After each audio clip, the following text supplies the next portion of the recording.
Давайте поговоримо про операцію «Павутина». Please. Це просто унікальна операція, унікальне досягнення. Розкажіть нам, як це все сталося? Ви були задіяні в плануванні цієї операції 1,5 року. Розкажіть нам трошки більше про неї. Трішки більше 1,5 роки, або як наші службовці Служби безпеки України говорять, якщо бути точним, рік, 6 місяців та 9 днів.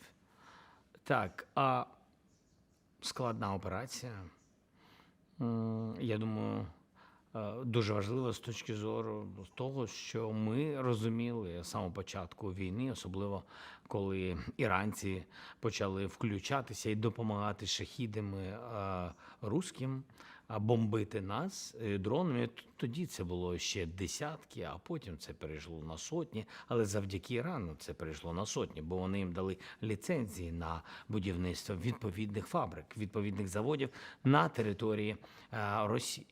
І саме тоді було зрозуміло, що боротися з масованими ударами дуже складно. Словами боротися неможливо, русські не хочуть. І коли вони відчувають смак крові, знаєте, така у них жага до смерті, і це правда, це не красномовство. І з цим боротись можна тільки силою, демонструючи, що якщо вони будуть робити якісь кроки, і ці кроки ми зможемо зупинити, тоді вони готові до чогось, напевно. І те, якщо чесно, між нами, напевно. І тоді було зрозуміло і поставлено завдання, та мною ми повинні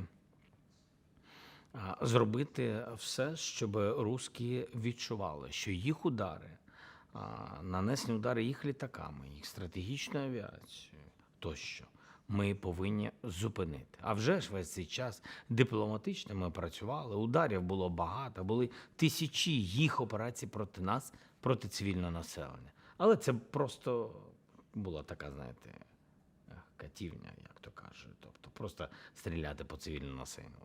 Від театрів, церкви, музеї, люди, водоканали, газосховища. Тобто ось куди вони наносили удар. Розуміючи, звідки систему, яким чином вони наносять, нам було зрозуміло, що ми повинні провести кілька операцій. Це одна з операцій, про яку ви кажете, тому що першою операцією було знищення, максимальне знищення російського флоту в Чорному морі, тому що вони використовували свій флот так само для відповідних операцій, ударів, нанесення ударів по цивільному населенню України. Ми змогли це зробити дуже вдало. Десятки кораблів було зруйновано нашою зброєю, нашою далекобійною зброєю, нашими дронами. У нас не було, ви знаєте, флоту. Чесно, по різних причинах. Чорноморського, не хочу йти, як скажемо так, у бік від головної теми, головного вашого питання. Але головне, що ми змогли наростити морські дрони, ми їх зробили, це був наш винахід, а також далекобійні інші дрони. І ось що ми зробили. Спочатку це був Чорноморський флот. Ми це зробили. Виштовхнули їх з Чорного моря максимально. Тим не менш, вони ще це використовують. У них ще є підводні човни і є інші кораблі, але більшість з них ми зруйнували. І друге питання було про стратегічну авіацію. Ось це питання, яким займалась Служба безпеки України. А чому саме Служба безпеки України? Тому що це секретна операція. Збройні сили молодці, героїчні наші воїни, вони щоденно працюють і дуже часто, коли армія щось робить, завдяки розвідкам і твої плани можуть знати.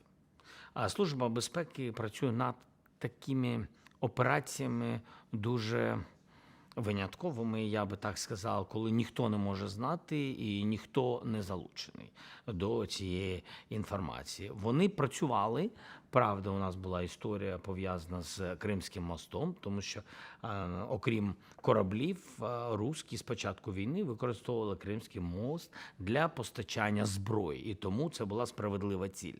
І служба працювала над цим мостом, були дуже вдалі кроки, були і кроки, скажімо так, ми називаємо, коли вдало, але не все вийшло, що хотіли, називаємо 7-8, скажімо так. Не 10 балів, а 7-8.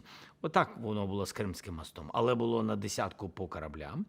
І ця операція, про яку згадали ви, це дійсно дуже сильна операція, яка, подивіться, найголовніше, що було в цій операції. Діти або люди, звичайні, пожежники, цивільне населення, ніхто не постраждав. Незважаючи на те, що Росія прийшла до нас з війною, і вони наш ворог. Ніхто не постраждав. На дитячі майданчики ніякі ракети не падали. Дрони не вбили жодну цивільну людину. Не було ні смертей, нічого. Але зруйновано 34% стратегічної авіації. І саме на тих аеродромах, з яких вони їх підіймали і били по нам. А доказом є, що вони зараз хочуть і продовжують використовувати дещо з цих аеродромів, показуючи, напевно, своєму населенню, що щось вийшло у українців, але не все.